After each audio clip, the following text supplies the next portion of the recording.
அன்புள்ள விஜய் ரசிகர்களுக்கு பொதுமக்களிடத்திலிருந்து சில கேள்விகள். நடிகர் விஜயை ஏன் ஆதரிக்க வேண்டும்? தமிழ்நாட்டுல தமிழர் வரலாறு திராவிடத்தை கொண்டு அழிக்கும் வேலை நடக்கிறது தெரியுமா உங்களுக்கு? அதுக்கு என்ன சொல்றாரு உங்க தலைவரு? மலைகளை வெட்டி பக்கத்து மாநிலங்களுக்கு எடுத்துச் செல்லும் கனிம வள கொள்ளைய பத்தி உங்களின் நிலைப்பாடு என்ன?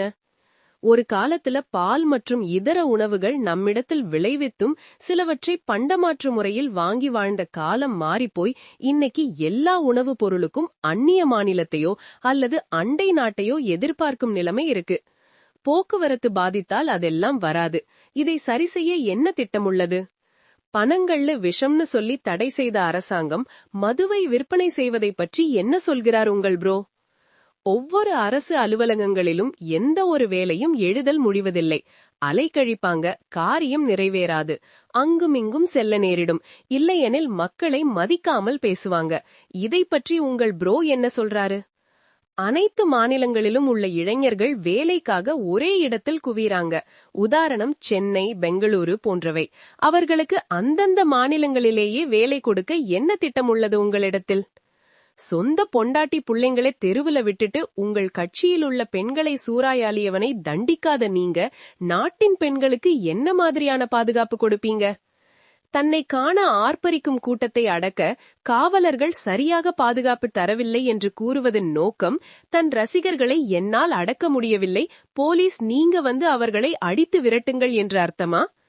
பல பேர் மேல கேஸ் போட்டு பிளாக்மெயில் செய்யும் ஒரு நடத்தை கெட்ட ஒரு நடிகையை விட்டுட்டு மனைவியோடு வாழும் ஒரு கட்சி தலைவரை விமர்சிக்கும் நீங்கள், தன் மனைவியை விட்டுட்டு வேறொரு நடிகையோடு போகும் உங்க ப்ரோவை ஏன் கேள்வி கேட்கல? சமூக வலைத்தளத்தில் விஜயை எதிர்த்து யாராவது கேள்வி கேட்டால் அருவருக்கத்தக்க வார்த்தைகளை கொண்டு பேசி அசிங்கப்படுத்தும் ரசிகர்களை ஏன் உங்க ப்ரோ இதுவரை கண்டிக்கவில்லை? அது பற்றின ஒழுங்கு நடவடிக்கைகள் ஏன் எடுக்கவில்லை? தனக்கு கீழ்மட்ட தொண்டர்கள் செய்யும் அநியாயம் அக்கிரமங்களை தெரிந்து கொள்ள இயலாத உங்க ப்ரோ தன் பேச்சுக்கும் சொல்லுக்கும் கட்டுப்படாத தொண்டர்களை வைத்துக்கொண்டு எப்படி நாட்டை கட்டுக்கோப்பாக வைத்திருக்க முடியும்? தன் கட்சி கொள்கையிலும் சரி, நிறுத்திய வேட்பாளர்களிலும் சரி எதுவும் புதுசில்லை. எல்லாம் மற்ற கட்சியிடமிருந்து கடன் வாங்கியது போல் இருக்கே. அப்புறம் எப்படி நீங்க மாற்று அரசியலாகும்? தனது முதல் மாநாட்டில் நான் கத்தி கத்தி பேசி அரசியல் பண்ண மாட்டேன்னு பேசிவிட்டு மக்களாலும் தேர்தல் ஆணையத்தாலும் அங்கீகரிக்கப்பட்ட ஒரு கட்சி தலைவரை மறைமுகமாக இழிவாக பேசிவிட்டு இப்போது பேசும் இடமெல்லாம் கத்தி கதறுகிறாரே, அது ஏன்? அப்போ இவரும் மாத்தி மாத்தி பேசுறாரோ? இதுவரை யார் யாரை பயன்படுத்தி கெரியரின் உச்சத்திற்கு வந்தாரோ அவர்களையே அவமானப்படுத்துவது, மறைமுகமாக தாக்கி பேசுவது எந்த விதத்தில் நியாயம்? மனசில் பட்டதை பேசாமல் யாரோ எழுதி கொடுத்ததை பார்த்து படிப்பவரை எந்த நம்பிக்கையில் ஆதரிக்க முடியும்?